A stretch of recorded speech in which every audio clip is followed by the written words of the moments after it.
I request Comrade Peter Alphonse,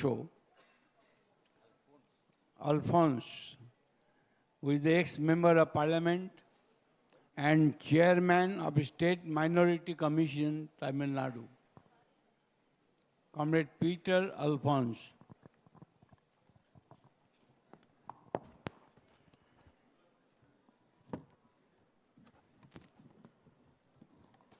Respected Sri Kumar, Secretary All India Trade Union Congress. Respected Sri Rajan Nagar, President of All India Bank Employees Association. My dear friend Sri Venkatachalam, General Secretary of AIBEA, dear delegates to the National Convention, ladies and gentlemen, dignitaries on and off the dais. It is truly an honor to stand before such a vibrant and dynamic audience. I congratulate the organizers of the convention for this timely initiative. Not only in India, but also throughout the globe, younger people have started assuming leadership positions in all the fields like industry, trade, politics, and governance. The new technological age has thrown lots of challenges, some of them being existential, and overnight they have thrown the existing social, political, and cultural structures into the dustbin of history, and the older generation finds it difficult to understand the implications of those changes resulted and adapt themselves to those changes. The generation born in the midst of this technological upheaval is more competent and qualified to lead the global community during this transformative phase of human civilization. I am really happy that you people have taken the call of coming to Chennai from different parts of India and putting your heads together to think of the future, not only about your personal, professional lives and of your families, but also about the society and the nation. I tell you honestly, my friends, I am not a trade unionist. I am no banker or an economist either. I have been a public worker all along. For more than half a century, I have been watching the evolution of our nation as a political observer. Leave alone my political affiliation to a particular political party. All along, I have identified myself as a political student and a political observer, and I have been watching what has been happening in the political arena for the past 50 years. People call the generation I belong as the golden generation of India. We were born when the Republic was born. The generation that came into existence after the country got its independence. We were getting evolved with the evolution of the country, and we are witnesses to the journey of our nation from a poor, illiterate, divided country to the status of the greatest functioning democracy of the world. I started my life in a small village and started my schooling in the veranda of the local church. That was my classroom. With a slate and writing stick, and there were no textbooks. I got my writing pencil and a notebook only in my 5th standard and started learning alphabets in English in 6th standard only. My dad took us to the district headquarters for higher education, And I had the rare privilege of listening to a radio when I was 14 years old. After passing my 9th standard, I joined a typewriting institute and learned typing. I saw an electronic typewriter when I joined the college. When I joined law, I bought a Sony transistor. And at that point of time, having a transistor was a status symbol. When I got married and started my practice as a lawyer, I bought a black and white TV for my children to watch, and there was only one channel, the Doordarshan. I bought a mobile phone when I got elected to the parliament, and the instrument was weighing nearly 1 kilo, Nokia brand. I upgraded my mobile phone later to a touchscreen instrument. Later I bought an iPad. Then I started my email, Facebook, Twitter accounts. Now I operate my mobile by voice command, and I'm reasonably active in social media. This is not my autobiography. What I wanted to tell you is, my friends, I heard the generation, my generation, had the luxury of time to learn and adopt all these changes happening around us. But your generation, you don't have that luxury. Yours is a fast-track generation where changes take place every day, if not every hour. At the close of the 20th century, it appeared that the great ideological battles between fascism, communism, and liberalism resulted in the overwhelming victory of liberalism. Democratic politics, human rights, and free market capitalism seemed destined to conquer the entire world. But as usual, history took an unexpected turn. And after fascism and communism, now liberal democracy is in a jam. So, where we are heading? According to me, the biggest challenge your generation faces today is the onslaught on the constitution of our motherland and the systematic dismantling of our democratic constitutional institutions. The greatest gifts we inherited from our forefathers are the parliamentary democracy and the democratic institutions that guarantees the free and fair functioning of parliamentary democracy. From birth to death, every activity around us is guided, controlled, and guaranteed by the Constitution. My rights and my duties to myself, to my society, and to my country are well demarcated. The power to rule me, to tax me, to protect me is given to my government, and that power is not an absolute power, but a power that should be exercised and enforced only within the framework of our Constitution. When anyone, be it myself or my government, attempt to overstep the constitutional boundaries, the constitutional institutions like our well-structured judiciary would step in and bring things to order. This rule of law given to us not as charity by anyone else, but as an inalienable right, we decided to give it to ourselves. Today, there is a fascist threat staring at us, and we are at the verge of losing democracy to majoritarianism. We are living in an age where every sphere of life is going through unprecedented changes. Politically, democracy is losing its charm. Recently, a survey conducted among the young people of our country, and I was surprised. In a way, I was saddened to see the results of the survey. 65% of the younger people of India, they preferred a majoritarian government and not a liberal democratic government. Religious fundamentalism and caste rivalries have fractured the social fabric of the nation, and everywhere there is hate and mistrust. Unbridled corruption in every corner of governance, and young people slowly losing faith in the system. and some of them want to replace the present democratic system and want it to be handed over to a benevolent dictator. The greatest gift given to our nation by our freedom movement is parliamentary democracy.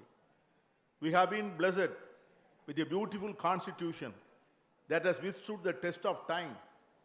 When our neighboring countries who got political independence along with us have lost the quality of democracy, we have been hailed as the greatest functioning democracy of the world. The development is very important to your generation because liberal democracy is losing all its credibility exactly when the twin revolutions in information technology and biotechnology confront us with the biggest challenges we have ever encountered. The merger of infotech and biotech might soon push billions of humans out of the job market and undermine both liberty and equality. Big data algorithms might create digital dictatorships in which all power is concentrated in the hands of a tiny elite, while most people suffer not from exploitation but from something far worse, irrelevance. Irrelevance is much worse than exploitation. And the other most important thing you have to discuss should be why our economic system is falling most Indians. Why inequality is growing to the extent it is, and what the consequences are. And the underlying fact is that we are paying a high price for our inequality, an economic system that is less stable and less efficient, with less jobs and less growth. And as also, democracy also has been put into peril.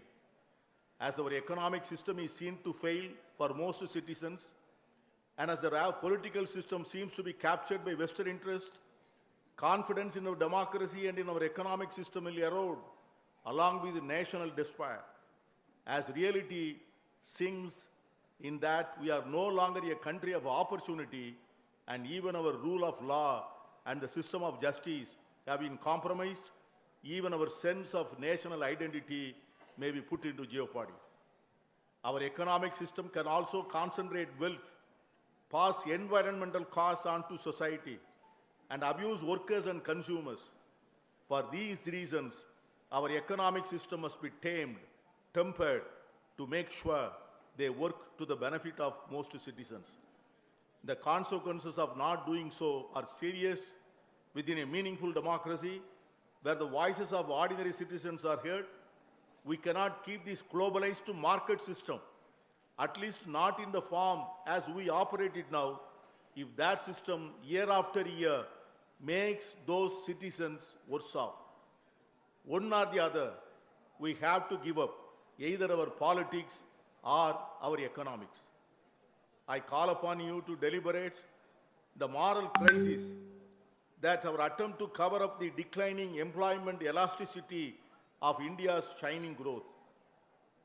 Job creation has not kept pace with the demand for jobs.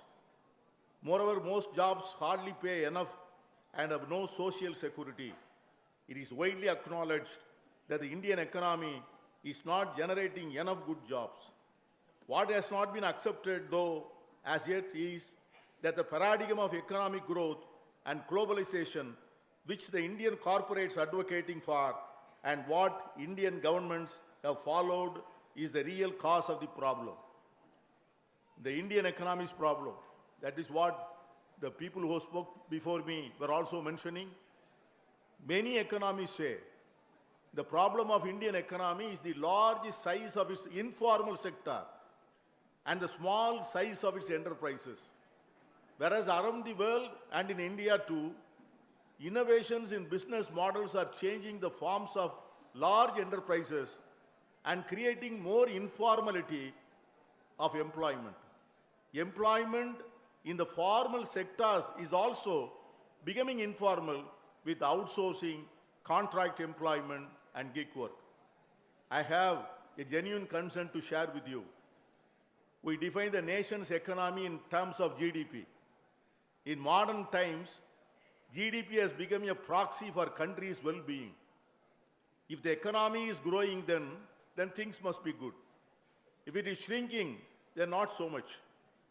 But the mirror into which we have been staring is more of a magnifying lens than the bathroom variety. The image reflected back is grossly distorted and increasingly at odds with reality. Our economic mirror is broken. Common people do not see the reality of their lives reflected in the official picture, the picture painted by government-friendly media. The fact that our definitions of growth and the economy no longer fit people's actual life experience. GDP is mercenary. It is not designed to count transactions when no money changes hands. It shuns all voluntary activities. It can count a luxury brand body wash in a supermarket, but not the economic impact of a girl fetching water on her shoulders for miles in the desert land of Rajasthan. Our definition of economy, in short, is pretty crude. As a friend recently remarked casually to me, if you are stuck in traffic for an hour, that contributes to GDP. If you go around to a friend's house to help out, that doesn't. Economic growth told us little about rising inequality and also not about huge global imbalances. Let us just imagine for a moment that a large portion of the wealth created each year goes to just 1% or even 0.1% of the population. Sounds far-fetched? No. A recent well-documented study conducted in March 24 tells us that in India, the top 1% owns 22.6% of the income and 40.1% of the wealth of the nation. If this was not stunning enough, the wealthiest 10,000 individuals out of 92 crores of adult Indians own an average of 22.6 billions of rupees in wealth, which is a mind-boggling 16,763 times the average Indian. 90% of the billionaire wealth is owned by upper caste. Other backward classes own less than 10%, and the scheduled caste people own 2.7%, and tribals have no representation at all in this elite club. Almost 79 million people of our country are not in a position to spend rupees 350 daily on healthy food.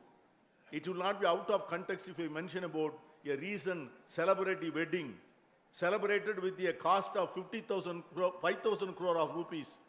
And I should also tell you that this particular leading business group spent only 1,271 crores on corporate social responsibility for the year 2000-2023, when the particular family spent 5,000 crores for its family marriage.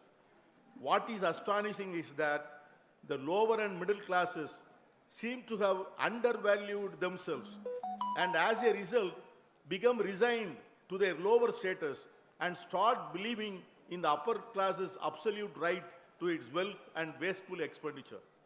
Our problem with growth is that it requires endless production and its close cousin, endless consumption. Unless we want more and more things and more paid experiences, growth will eventually stall. In pursuit of growth, we may have to work longer hours, slash public services, accept greater inequality, give up our privacy, and let big corporates to accumulate more and more wealth. If environmentalists are right, the pursuit of growth without end could even threaten the very existence of humanity, ransacking our biodiversity and drive us to unsustainable levels of consumption and carbon emission that wreck the very planet on which our life depends. Only in economics, endless growth seen as a virtue. In biology, it is called cancer. Growth of GDP is not the purpose of civilization. As young leaders, you must find a path to live a purposeful life with social, political, and economic freedoms for all Indians. Economic growth must create equal opportunities for all to land and earn with dignity and not harm the natural, environmental, sustains life. Another important thing, according to me, that your generation has to really worry about is the explosion of digital uncertainty. Currently, there is an exponential explosion of digital uncertainty. Few are able to comprehend the nature of the new threat, the likes of which have not been witnessed in past decades, if not centuries. Few also realize the grave implications of what it means to have our lives and our economics run on what may be described as the fertile digital topsoil. The narrow aperture of understanding of aspects means that the vast majority of people are ignorant of the implications. Even less understood is that complexity of this kind begets vulnerabilities. There is little understanding of the nature of today's cognitive warfare. Cognitive warfare puts a premium on sophisticated techniques that are aimed at destabilizing institutions, especially governments, and manipulation among other aspects of the news media by powerful non-state actors. There is not enough understanding of how the very nature of information is being manipulated and the extent to which artificial intelligence drives many of these drastic transformations. If AI is the grave threat that the world is currently contemplating, we are only witnessing the tip of the iceberg as growing numbers of people, cognitively and psychologically, become dependent on digital networks. AI is able to influence many critical aspects of their thinking and functioning. Sooner rather than later, we will witness the emergence of artificial intelligence that is equal or superior to human intelligence, which will penetrate all new sectors and replace human judgment, intuition, and creativity. As young bankers of the country, you are a fortunate few, blessed with a secure job, a guaranteed monthly income, social security, and the availability of time to think about the society and nation. We are 130 crores of people, and we have 130 crores of ideas. And thinking about the broad picture is relatively a rare luxury. A single mother struggling to raise 2 children in Mumbai slum is focused on the next meal.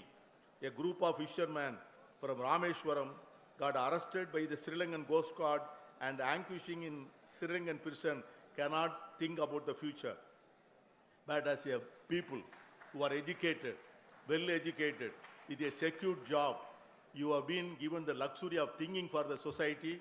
So any right, be it a trade union right, or be it a human right, or be it a fundamental right, it doesn't come or doesn't survive without the basic fundamental principle of a vibrant democracy. Unless the vibrant democracy and institutions are protected, these rights cannot exist. And you have to, when you fight for the trade union rights, you have to think that the liberal democracy, the basic structure of our constitution, and the institutions that are created by the constitutions are more important. And unless you people protect that liberal democracy and the institutions of constitution, these trade union rights, you will find it very difficult to protect and survive. I wish all the convention a success, and thank you for this opportunity.